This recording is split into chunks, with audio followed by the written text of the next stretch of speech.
chicken fish today on a tray bake. We have 8-ounce portions for each person.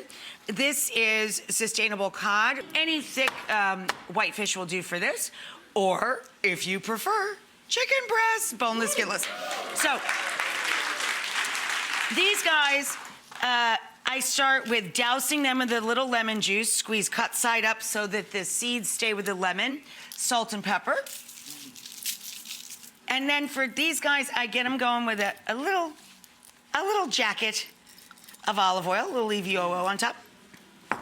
And then we're going to scatter thinly sliced onions directly onto the fish. And then we're going to build a salty, fresh tomato sauce to throw on top. We have the oven preheating to about 400, 425.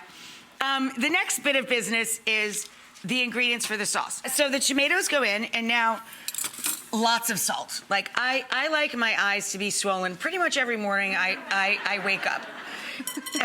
So I have black olives, oil cured or Kalamata, whichever you prefer. I like the nice oil cured ones, that really deep flavor that's so earthy. Cerignola olives, lovely in a martini and delicious in this sauce. Throw them in. A handful of flat leaf parsley and a little fresh oregano or dried. Now, if you use dried, I'd put in 2 teaspoons. If you're using fresh, I'd put in 2 tablespoons. And then we're going to add a little bit of chili, a little or a lot, however spicy you like things. And so a little bit of fennel. The dry herbs are stronger in flavor. That's why you put less. That's right, yes. Exactly. And I like fennel. I love fennel. So I put in fennel seed and fennel pollen. And then we drizzle the sauce itself with a little EVOO. And then mix this all together. I love your spoon. My mother, it's my mother and me. Ciao, Elsa. My mother, Providenzia Scuderi is her proper name, but everybody calls her Elsa. My mother always said that the 2 most useful instruments in the kitchen are attached to your arms. Use them.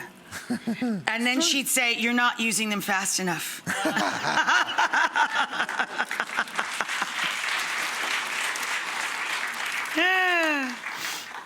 Okay, so there's the tray bake before it even goes in. Curtis, could you do me a huge favor? Just pop that sucker in there, will you? That looks gorgeous. I mean, come on. And you just leave it in there. You just leave it in there until the fish is opaque and the sauce has slumped. I'm setting bread on fire over here, like giant live flame fire. We're making bruschetta. Bruschetta is not tomato topping on bread, it is charred bread, and you can put anything you want on it. So we're charring bread, and the reason I'm doing it over the open flame is A, because I have a gas stove here. Otherwise, you have to do it under your broiler. And B, because anytime I put bread in the oven, I burn it, and it does actually catch fire. Smells. Oh, snap. Take a whiff.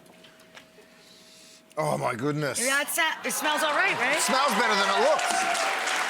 And it looks sensational. Now, I should put this on a pretty platter, but just to recap, because it's fresh out of the oven, you can just take it into the kitchen and serve it up for the fam. But the important part is that we do this.